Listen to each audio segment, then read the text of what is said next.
You're watching The Experience, Comic Culture and Sales, streaming live daily to Facebook, YouTube, Twitch, and Twitter. What's up, the internet? It's producer Kyle. How's it going? So, this is Devil's Advocates. I'm one of the advocates, and the other one is Bronze Age Nerd. He'll be here in a minute.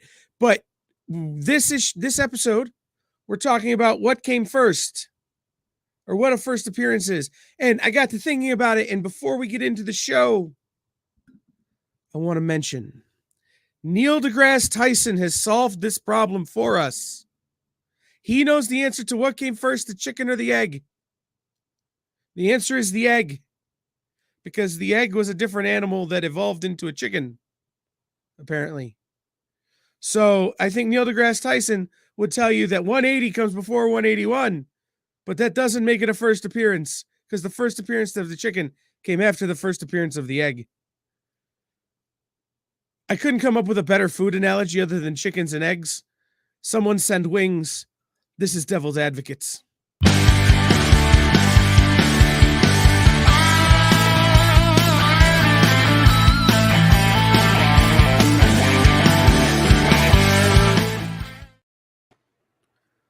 What's up, man? Hey, how's it going, Kyle? It's going. I started talking about chicken during the cold open and immediately my stomach went, feed me. Continuing the food theme that's been a big running theme here on Devil's Advocates. It's been a big running theme in my life, for about 35 years now. Nice. I'm so excited to be here talking about this topic tonight. We are going to have a great show.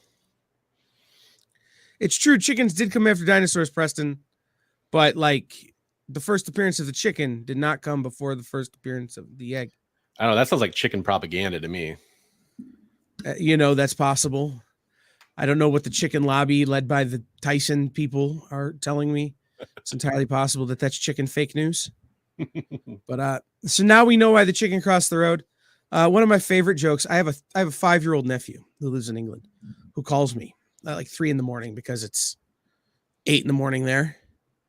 So he thinks Uncle Kyle's up, even though he lives in America, to tell me jokes. And he goes, "Hey, Uncle Kyle, why did the chicken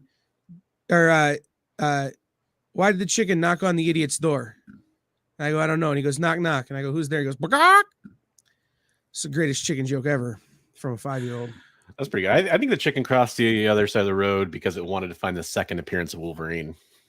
The second appearance of Wolverine is... I'm just going to go with Wolverine number 1 because apparently it doesn't matter. Love it. All right, guys. So the topic we're discussing tonight is what came first, or what is a first appearance and what isn't a first appearance, and how do we determine what a first appearance is, and is it all just a matter of opinion? And so, Bronze, you why don't we start with you, man? What are your, when we talked about this, you had some examples and some stuff. What are you thinking? Where do you kind of come down on this? You asked me before the show. I'll ask you, 180 or 181? So I'm a 180 guy, and I'm a 180 guy because I'm very literal. And when you say something without any context, like what is the first appearance of Wolverine, I have to go with where he first appeared. And I do add a little bit of a tail to that, because I don't mean in an advertisement. I don't mean in a preview. I mean inside the pages of a comic book story or on the cover. And the first time that happens is 180. So I'm a very literal person when it comes to this. But where I think, and I think we'll end up coming to a common ground here at a certain point, because I think that we need to be okay with adding that context to every single part of this conversation. We need to be okay with including things like cameo, partial, shadow, first full, right, chronological, all those things. And we will get there eventually. But I think that's all that context really matters. And that to me is where, and also the subjectivity. We need to be okay realizing that I can have a different opinion than Kyle. Kyle can have a different opinion than you, the viewer. And we can all still get along at the end of the day, because this is not a codified system. I would love to have one, but we don't have it yet. Right. So long as we can all agree that CGC is wrong most of the time. Oh, for sure. We will all get along. So for me, I'm a 181. And the reason being is that I don't feel like a character exists until a character does something. And I mean that in this kind of sense of, for me, the first appearance of Deathstroke is on a cover. He's standing there, it's a shadow. You're like, oh, there's a pirate looking guy. And then he doesn't show up until the next issue. So why is the first appearance of Deathstroke New Teen Titans 2 when he doesn't do anything in New Teen Titans 2? Right? He did really until New Teen Titans 3. What up, Johnny Boys and Anthony and Ed and Frog Brawler, who's still one of my favorite names. I really want to see Frog Brawler on your channel. Do you have videos of frogs fighting? Is that a thing on your channel? Ribbit. Right. Like, is that a thing? Because I like animals doing people things. So if you get frogs to fight turtles, it would be like my comic books come to life. But no, it's one of those things is I need a character to do something now, which is why there's some of this that for me is real nebulous. Like when it comes to Gambit, right? Now we're getting into this kind of distinction without a difference territory as to what the first appearance of Gambit was. Yeah. So, one. Right. So I come down in this really weird kind of spot where it's an issue by issue thing for me, or character by character thing for me, which I think makes it a problem. So, what is your favorite first appearance in comics? Oh, wow. That's a cool question. Favorite first appearance. Oh, man. I'm going to have to say, like, just taking your question at face value, my favorite first appearance for me, X-Men 1, because you got the first appearance of the entire core X-Men team, Xavier, Magneto. There you go. That's a good answer. And so, like, for me, the answer is Daredevil 1. Right? But for me, it's actually not. It's Daredevil 9. First appearance of the red suit. Nice. Like, because that's the iconic picture I have in my brain, right? Of red suit Daredevil. So yellow suit Daredevil is something different than me. So Daredevil has 2 first appearances. So, it's when we get into this conversation, my first thing, and one of the things I put in my notes that I sent to you was, for me, part of what we have to determine is comics have never been afraid of nuance.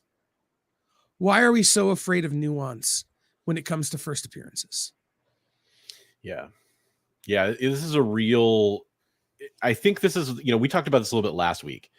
We are a group of nerds, most of us unabashedly so. We love nerd culture. We love geek stuff. And a very common trait that comes along with that is sort of this OCD type tendency. And I think that's not a very far logical jump to something like having to have like a strict rule or codified system for something. And I understand that tendency. It's really nice to have a cut and dry rule.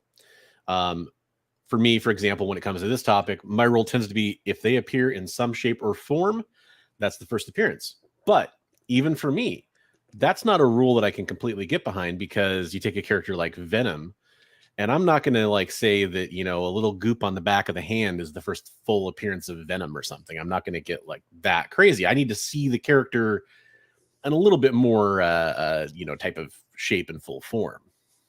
Yeah. I think if we could all work towards that point, right? Like this, you keep talking about a codified rule.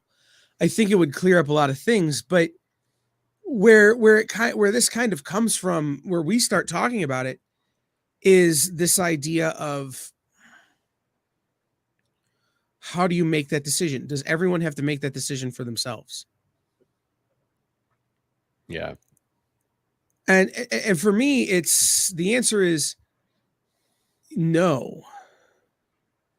I think that I have to, or that we should, as a community, come up with a rule, but that rule should be nebulous, and should be more nebulous than we seem to be trying to make it. Well, I want to bring up something here, kind of in that ballpark. But this is my real take on it that I want to get out there to kind of frame the rest of the conversation, kind of offer my perspective on things. I think that along with not being afraid to have nuance, collectors need to not be afraid to have individuality to what they want, because what you're talking about with Daredevil 9, first red suit, right? That's more important to you than first yellow suit. It's a cooler costume. It's a cooler version of the character. I think for sure it is okay to say something like, for Venom, the example brought up earlier, I think Venom 299 is the first appearance of Venom. Yeah, sure. I believe that because I think he appears at the end, and that's kind of like the Hulk 180 situation. But I think it's totally okay to say ASM 300 or Hulk 181 is my favorite early appearance of that character. And I'm going to put my value on that book because I love the cover, because I like the story, because they matter more to the story, whatever your personal reasons are. And nobody should ever come down on you for that, right? Like if you're like, to me, it's not cool until this character fought this other person. And that's, that first fight is their real first appearance, because they didn't, like you said, they didn't do anything until that. Right. And I think that's an important distinction, is don't be afraid to have your own opinions and fight for them and have your own kind of what matters to you about that character. Yeah, no, for sure. And I agree with you on that. I have a friend who is a cameo collector. He puts his value on 180 as opposed to 181, on the X-Men annual as opposed to what I forget what the number is with Gambit. X-Men annual 14. Right. But not 266, right? He puts his value on the annual. Well, that's a tough one, because I wouldn't even say that's a cameo. It's not, but it's the one that he picks, right? Yeah. And so for him, he doesn't care about whether or not the character does something. He wants to see, that's the shadow of that character that will go on to become something. For me, though, it really is about the first time someone acts as the character. So one of my favorite analogies is there are 3 first appearances of Jason Todd. There's the first time Jason Todd appears in Batman as Jason Todd. There's the first time he appears as Robin. And then there's the first chronological appearance of Jason Todd in a Batman story where he's just some kid Batman runs into on the street. Well, now which one is the first one where he's somebody? Which one is the first Jason Todd? Well, if you can't get into the nuance of that, it has to be the first time the character acts as the character. Yeah. So it becomes the first time he's Robin for me. And that's the one I collect. But if Harley flopped in Batman Adventures like Roxy Rocket, would the preview appearance make a difference? It would, because that's still the first appearance of the character. But nobody debates whether or not the first appearance of the Stiltman is the first appearance of the Stiltman.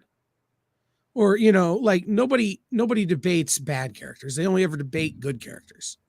Well, they do. It just doesn't get the glamour and the spotlight. That's fair. So I've got this hang up, right? That does because I know what a first appearance for me is, I don't understand why there's even room for debate.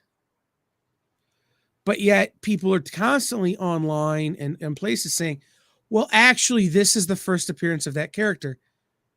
And let me ask you this. How much of it is market determined, do you think? Oh boy. And that is one of my favorite parts of this whole debate, because there's always somebody in the comments or whatever that comes back with, well, the market decided, or the market will decide for whatever character. And I think that's hilarious from like a very cynical point of view, because the market will decide kind of ignores the fact that the market is influenced by things. Yes. So in a way, I get what they're saying completely on face value, but I mean, you can go back to price guides, you can go back to, Wizard, you can go back to people who have a lot of copies of something or have a stake in the game, some kind of skin in the game, can press upon people with their influence. And I don't mean influence, by the way, like in the influencer social media way, just, that's possible, but let's not get too focused on that word. I mean, on their ability to to interact and exact change on the market. There are people out there or groups out there that could do that. Let's say you're a shop that just had a palette of whatever appearance of whatever character. It doesn't matter. I don't want to get caught up on any individual character. And you it's like a warehouse find and you find it. Well, you could go, kind of make a campaign or kind of get a bug in people's ear, especially back in the day. I think it's a little bit harder now, unless you're one of a few different sources, to kind of say, oh, actually, I heard this arrived first. You could do all kinds of little manipulative things to kind of get that book to become more prominent.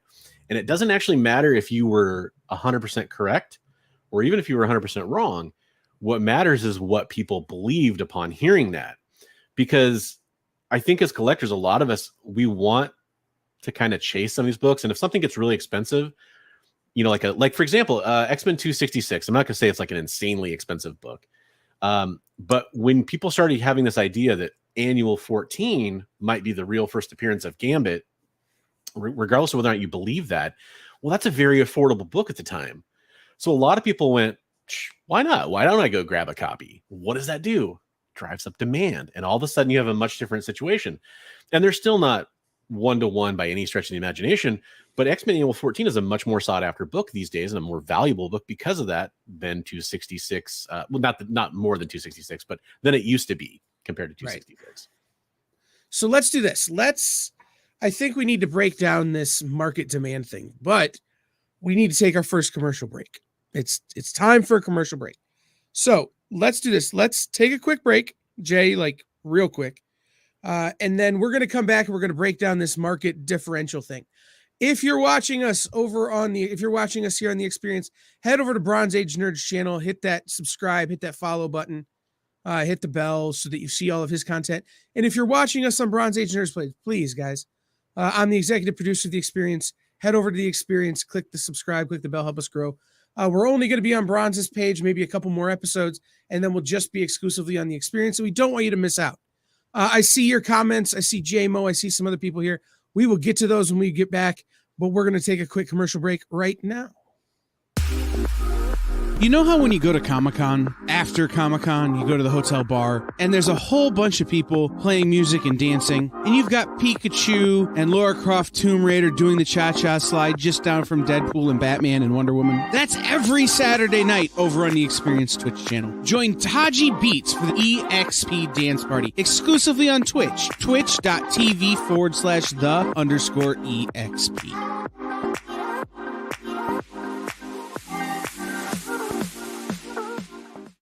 Imagine being at a convention and going to an interview panel that's just for you.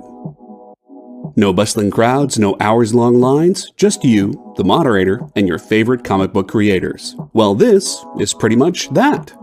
Miss Jen sits down every week with 2 comic book creators for a live stream interview about their latest work, and you can ask them whatever you want. It's Talking Shop, Mondays at 5 Eastern on The Experience, Comic Culture and Sales.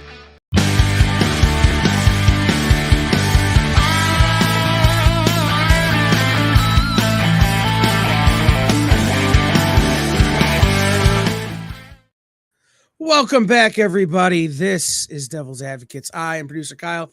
That guy there is Bronze Age Nerd. I'm still not good at the depth thing here with having somebody else on screen. So welcome back in, everybody. We are talking about what is a first appearance and what isn't. Frog Brawler, yes, commercials. We do commercials to pay our producers over on the Experience channel. It helps us keep things going. And like Preston says, like PBS, we advertise what's coming up, so you know where things are. Hopefully that's not too annoying. We promise to keep them short. Thank you, Preston. It's going to get longer, I swear. I just need to bring myself to pour ranch dressing all over some buffalo wings and get a big block of ice and shoot it with a flamethrower so that I could finish it. But soon. Blue cheese, please. I'll get some blue cheese too. If I'm going to ruin chicken wings, I'm going to ruin them real good. Yeah. So we're talking about first appearances. And before we went to break, we were talking kind of about the market will decide part of this. And you mentioned it, and it's something that to me is a big bone of contention with this.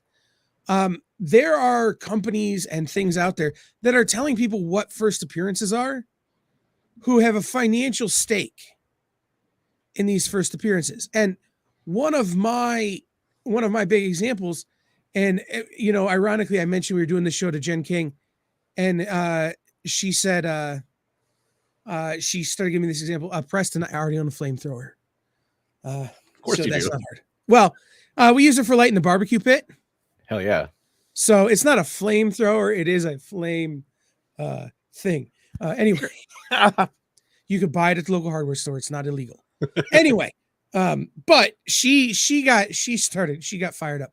The first appearance of Immortal Hulk happens 2 years in comics.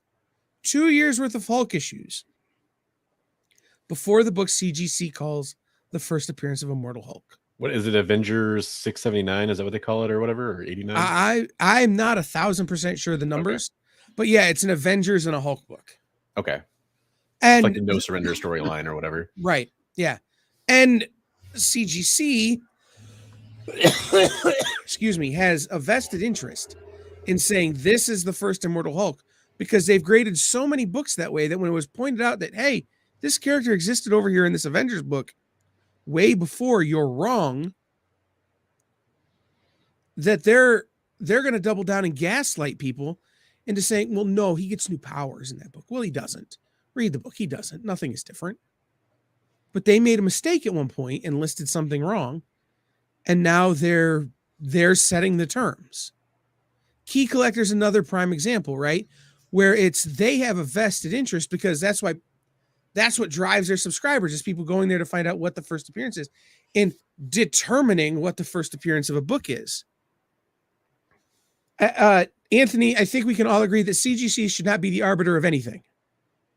They're so wrong on first appearances. One of my bullet points for this entire talking points of this episode was CGC and what they CGC says, like, I don't care, because they've been wrong. They've changed it so many times. Right. And the same thing goes for CBCS or any other grading company. Right.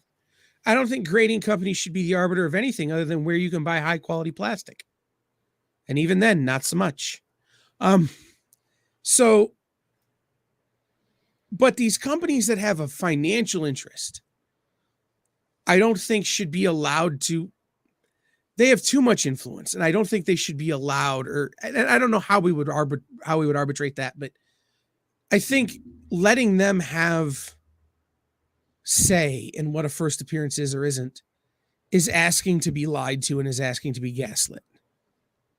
Because if I'm Key Collector, I want more subscriptions, so I'm going to tell people what they want to hear. And if what they want to hear is that the first appearance of Wolverine or the first appearance of Gambit or the first appearance of the Red Black Suit Spider-Man is a book that is more affordable, that people can actually hunt, which means I get more subscriptions, I'm going to say that.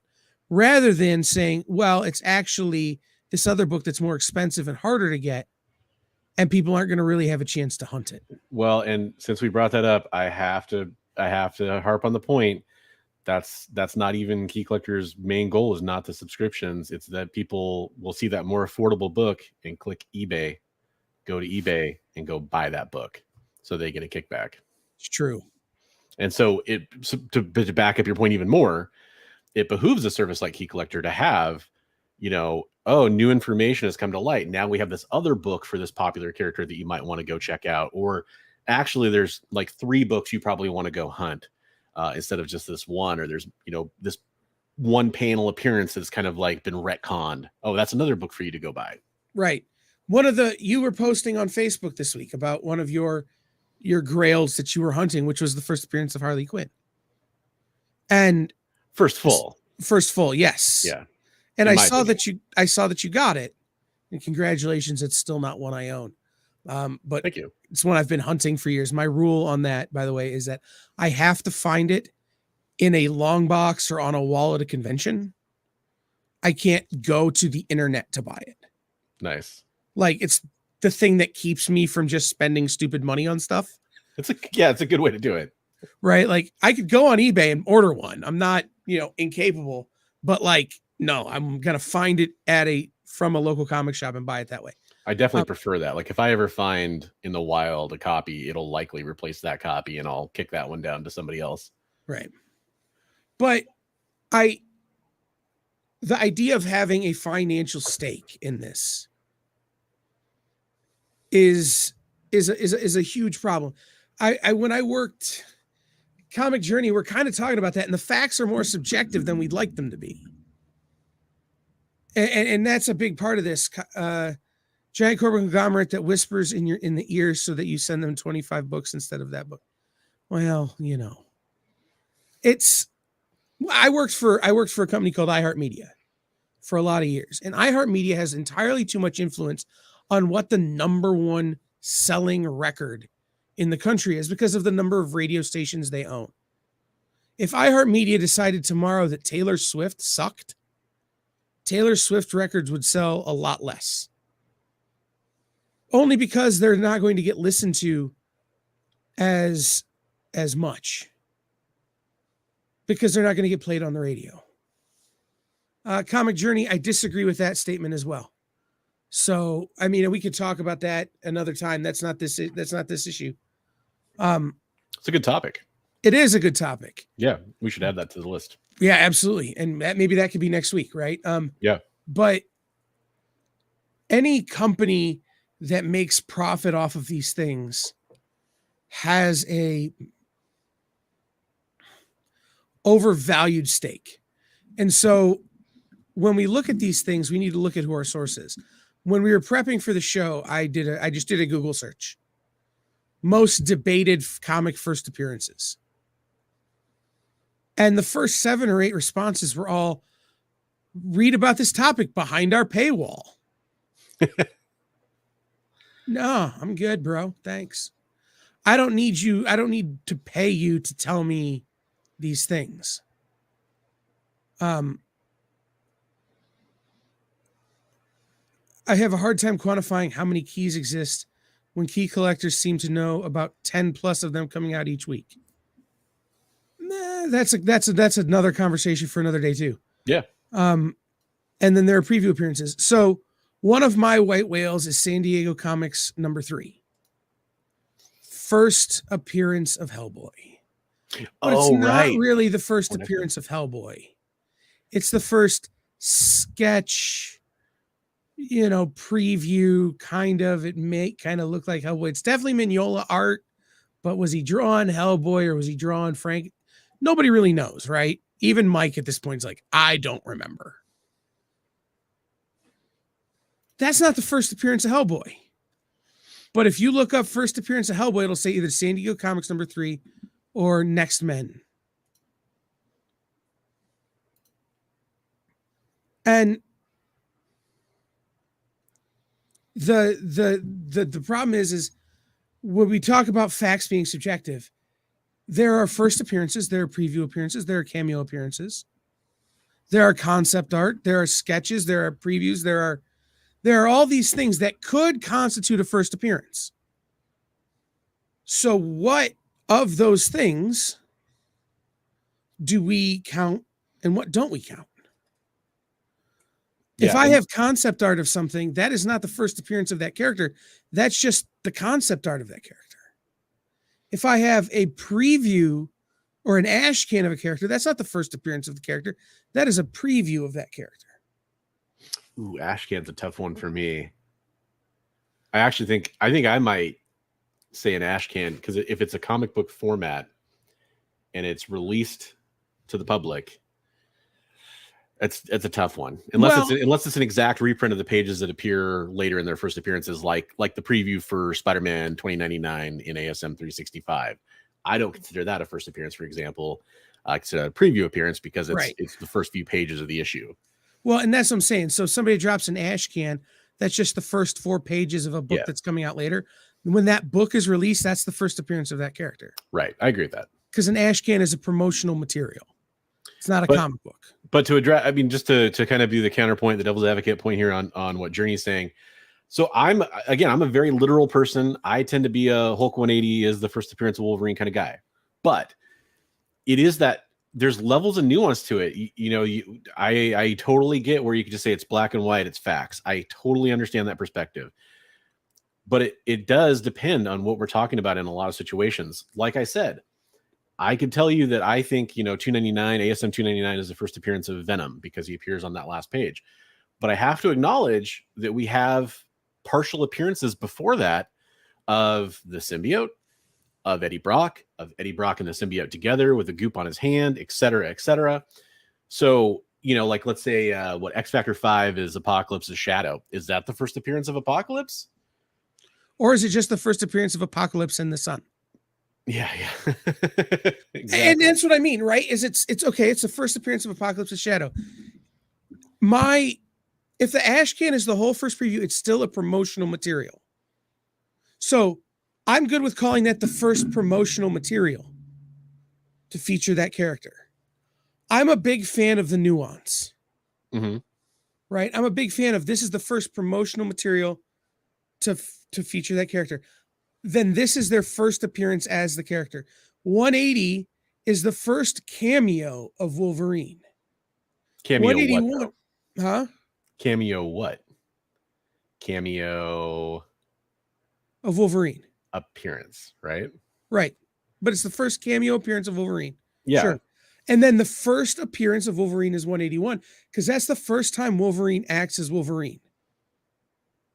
That's how I differentiate myself. But I showed this book last week and we kind of laughed about it, right?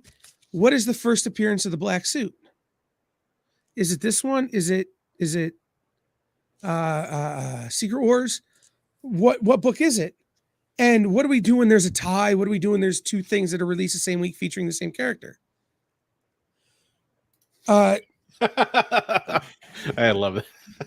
If Apocalypse sees his shadow, it means 6 more months of bad X Factor books. Like 6 more years, let's be real. But yes, I love that line. What about cover appearances before the interior? We already mentioned... Hulk 1's my favorite example of this. Yes, or we already mentioned New Teen Titans 2. Yep. That's another one of those. Right, which one is...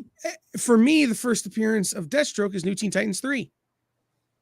But God, if you got to pay for a New Teen Titans 2, you're paying for first appearance of Deathstroke. Oh, no apologies, man. We are definitely... This is the heart of what we're trying to get at here. And the reason I corrected you in the middle of that, Kyler, because I just wanted the extra perspective on there, the extra information. To me, this is why I become literal on first appearance versus, like, say, first full appearance, is because to me, the word cameo, when you're talking about a first cameo, is a modifier because you're modifying the word appearance.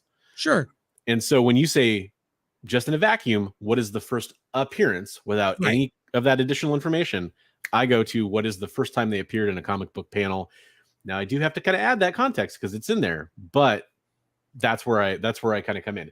Right. And even then, like just Comic Journey is saying this right now, even with 180, you can make the argument that and you definitely can make this argument that 180 is the first full appearance because he does say his name, he's pictured in full, all that. Right. And so Xbox Gamer actually said this. So I can get behind a cameo, but does the character need to be name dropped? Because Cindy Moon has 3 cameos before becoming Silk in issue 4. Red Goblin was the same way. Yeah. There were all these things leading to Red Goblin before you see Red Goblin. So what's the first appearance of Red Goblin? And I get this. I get that idea. I love the idea of the first time the name of the character is mentioned. Because that implies that other people or someone knows who he is or they are. Right? So in 180, if somebody says, oh, that's Wolverine, or I forget what it says in 180, he says, I am Wolverine. Yeah, I'm the Wolverine. Right. That gives more credence to 180 being that first appearance because now you not only have the seeing the character, but you have the name. So that's 2 of the tent poles. Popcorn Culture coming in, by the way. Hey, nice to see you again, dude. Says, here is the disconnect in my humble opinion. Many are taking the comic terms first appearance in cameo and first appearance in full, literal, or wrong. First cameo appearance equals first debut appearance, and first full introduction. I think I get what you're saying there. Yeah, that's a good point. I think it kind of speaks to this idea, that I think even though Kyle and I have different opinions when we're on the stage here, we have kind of different answers for some of these questions. We do have this common thread that there is a nuance that needs to be considered here. Right. And I think that speaks exactly to that. Like for a lot of people, for example, and this got mentioned a little bit earlier too, the naming of a character matters. For me, I've never cared if a character is named. I mean, it matters a little bit. I guess I shouldn't care at all, but it's not the only, like people are saying, unless the character's name, that's not their first appearance. I don't agree with that personally, because I think a character can completely interact in a story and be a mystery or something, and still that's their first appearance. We just learn their name later on. But that's something that a lot of people, that's a hill they'll die on, for example. Right. So, and the thing is, and like, this is what I'm saying, is if there were in other industries, right?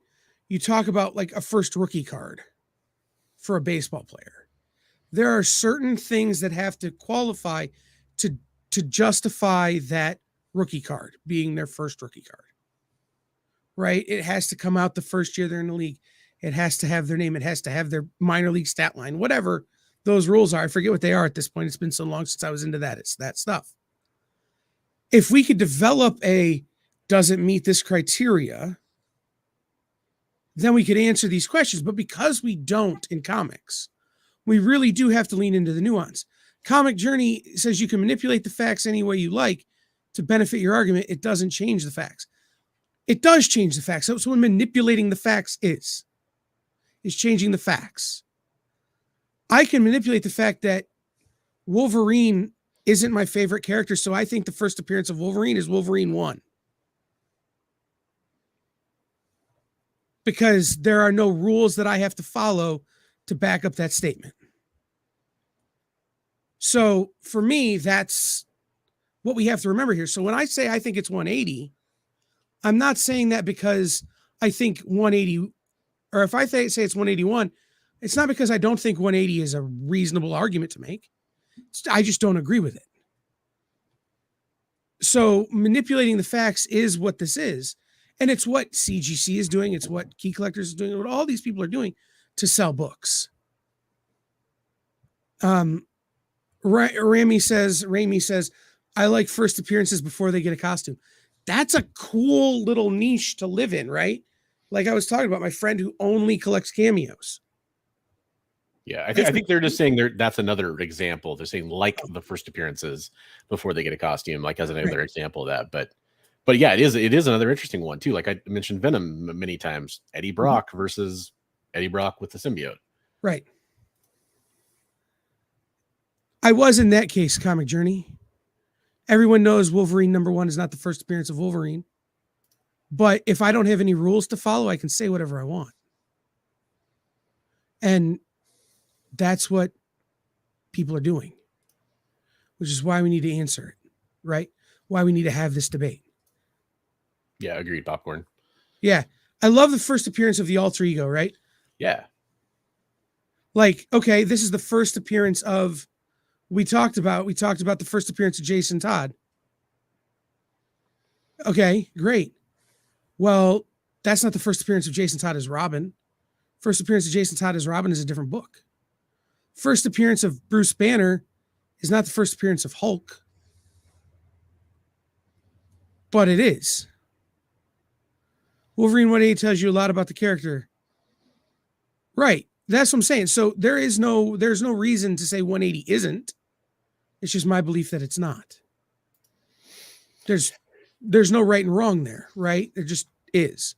So the thing for me about this is that if we as nerds refuse to acknowledge the nuance in this argument, are we falling into the trap that the people who are trying to sell us these books and who are trying to get us to spend our money are setting for us? Which is to say, I have this book, I'm going to call it this thing. I can make it a reasonable argument that this thing is what I want it to be. And now I can charge more for my book. I'll give you, for instance, from my own life. A friend of mine who owns a store found 2 cases of the first appearance Paper Girls #1 and started, kind of pushing that around. This is a major key. First appearance of Paper Girls. I agree, Tricky. Sorry, I didn't mean to interrupt you. Right. First appearance can also be a cameo, but it doesn't have to be.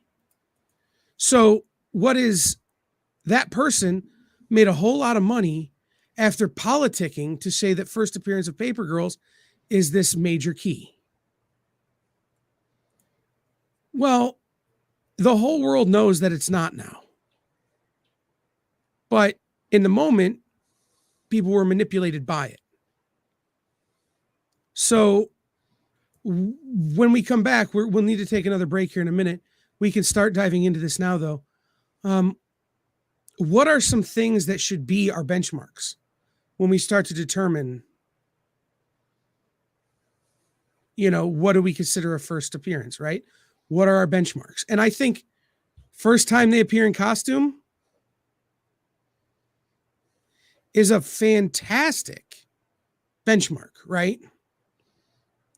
First time a character is named might be a fantastic benchmark. Patsy Walker effect. Everyone knows Hellcat, but nobody remembers she was a character years before that. Sure.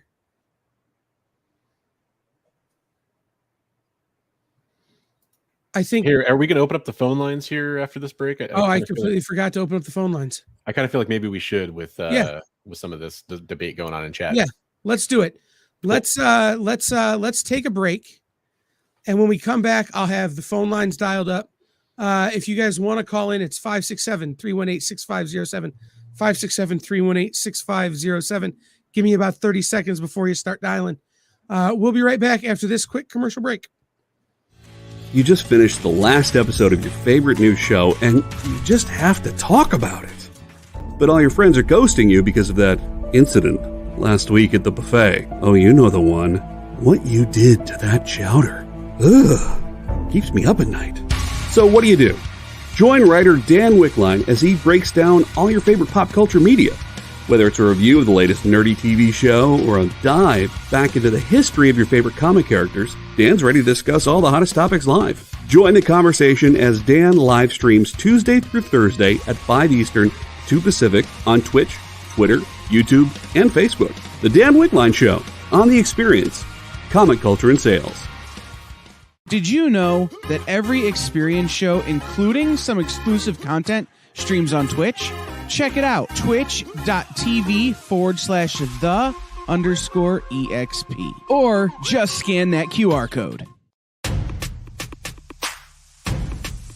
Go follow The Experience on TikTok at @the_EXP1. Or scan the QR code on the screen. Our TikTok is like everywhere else we are, except you only have to deal with us for a minute. Seems like a win-win to me.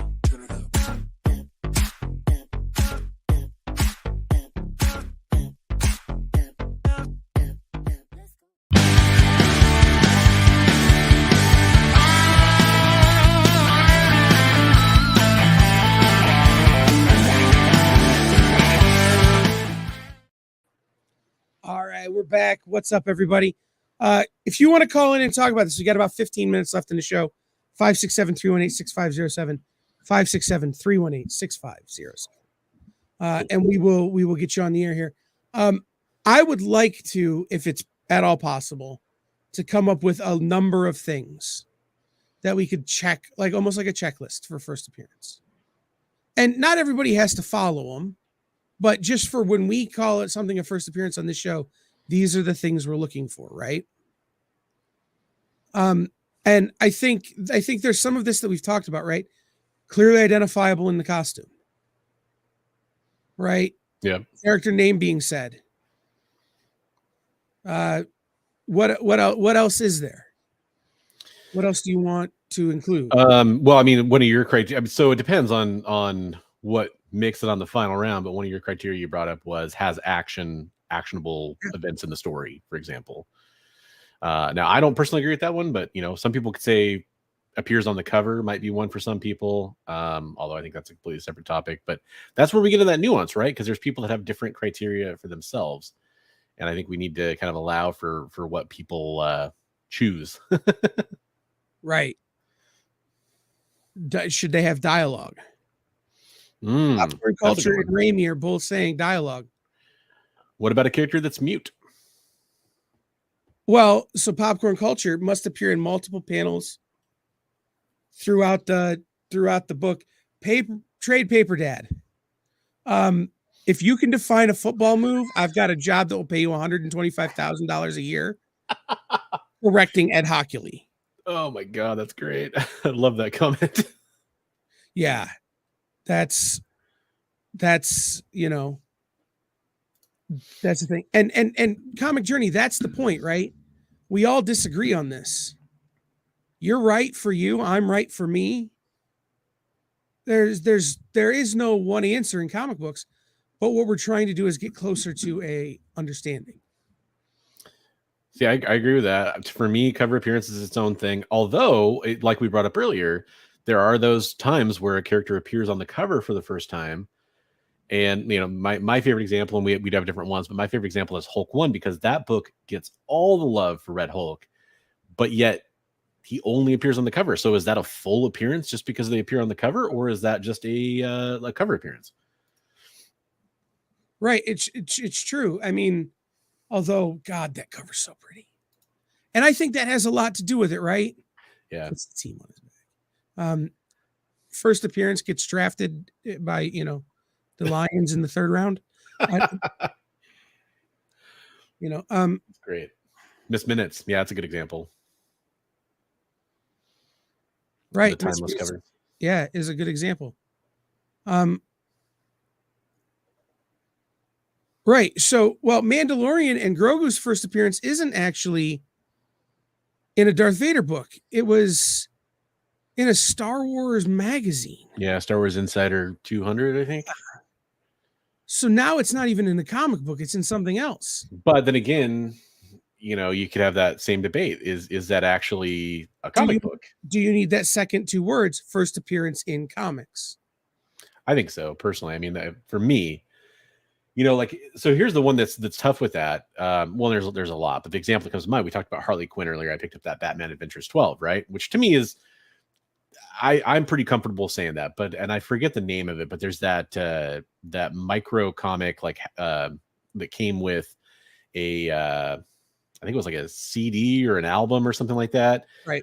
For her, that there's a little comic that appears with that. I can totally get behind somebody thinking that's the first appearance of Harley Quinn in comic books. 100%.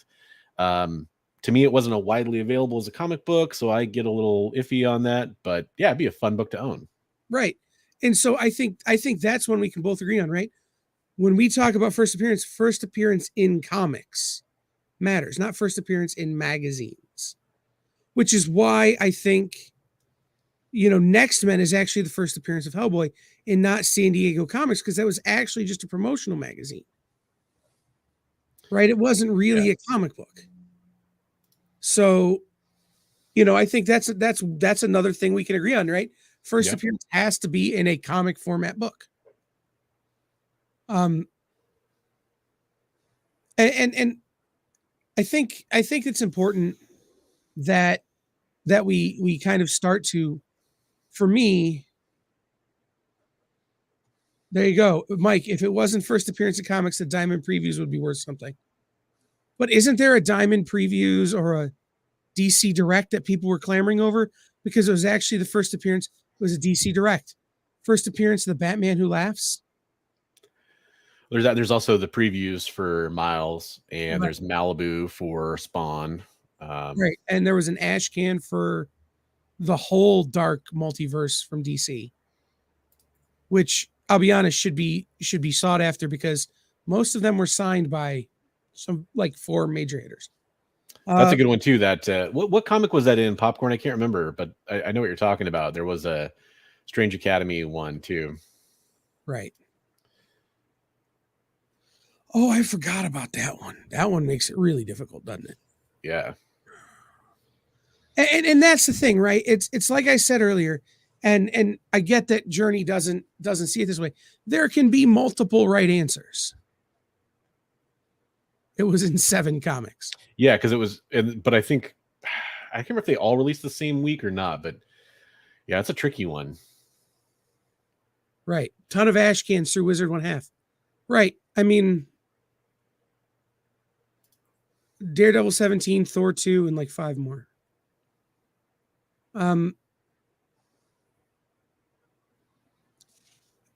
I think we need to separate ads out, right? An ad for a book or an ad for a character doesn't constitute a first appearance. It's a first. Look, I think that promo appearances should be it's almost like a win-win. Like, I don't know why anybody would have a problem with having more to collect. You could add this promo appearance in for things like the Wolverine ad that appeared in I think it's a Thor book. If I can't pull it off the top of my head, but there's all those different ad appearances. Great, that's another book for you to collect, but it should be its own, first preview appearance, first ad, whatever kind of term you want to use, and that's wonderful. Right, and Journey, I think you're getting too specific. When I say a comic format book, I mean a book that's a comic book. What size and dimensions and thickness doesn't necessarily matter, but it has to be a comic book. It can't, if something appears in, okay, I'll take another thing from the music industry. You used to get, when you would buy guitar magazines, you would get CDs with samples and previews of upcoming singles from records. Those are not the first appearances of those singles. The first appearance of those songs are on the records that came out later. Those are samples. Because it's not in the original format, it's not the same thing. But if somebody put out a cassette tape and also a CD, the cassette tape and the CD are both the first appearance of that thing. So, by the way, Mike, real fast, I think Deathmate Black predates that, which is widely considered their first appearance. Take that for what you will, but that's what a lot of people think. Yeah.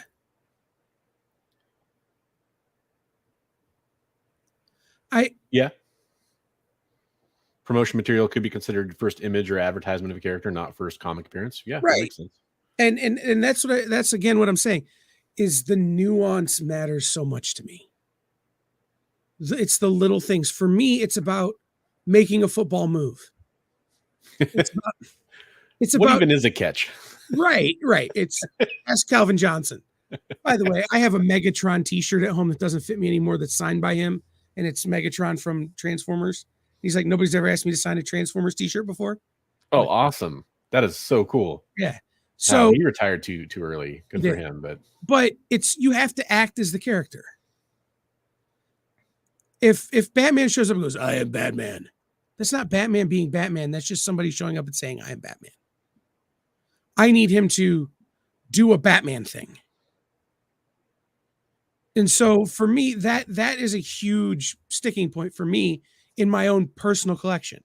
It doesn't make my collection right. Well, to me, so here's the real tricky one, and then we're kind of winding down time. So here's the trickiest little point before we kind of make our closing points that I wanted to bring up. What about a retconned first appearance where we learn that, I can't pull a great example off the top of my head. I know there are examples out here. I'm sure chat will come in with a great one, or you will, Kyle. Well, that Jason Todd one. Yeah. Yeah. Yeah. Where a character is later to be revealed to be that person, earlier on, like Jason Todd, or, there's other ones out there too. That to me is super fascinating. I think there's a couple Spider-Man one too, but yeah, anyways, that is where I think you get to that real tricky point. Bucky. Yeah. Yeah. Bucky's a great example. I think the problem with retcon. Ramatut is a fantastic example too. Yeah. Right. Really relevant. Well, especially now that we're gonna have to retcon an actor out. Anyway. Too real. Too soon. No, wait, soon enough. It's true. I the thing about a retcon is I've never been comfortable considering a retcon character the same character.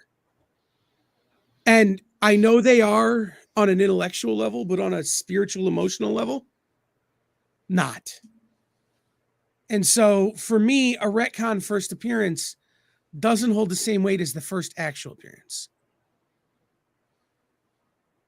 And maybe that's wrong of me, but it's just how I feel emotionally.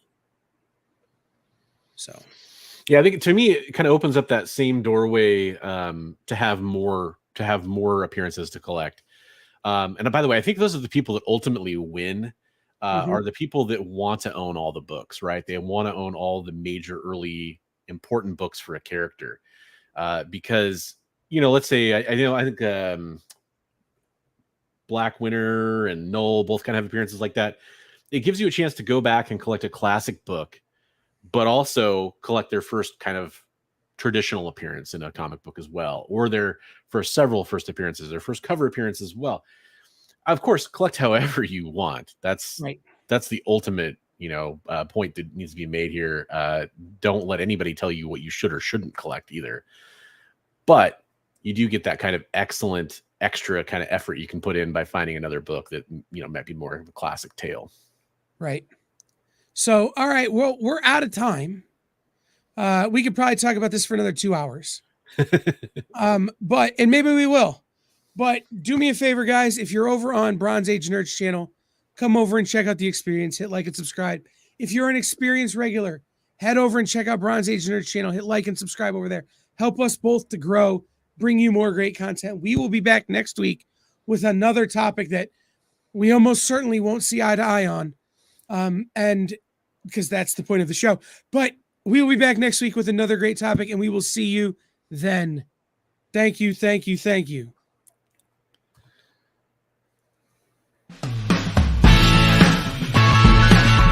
Join the party. Head over to our link tree to find all the links for everywhere the experience is all the time.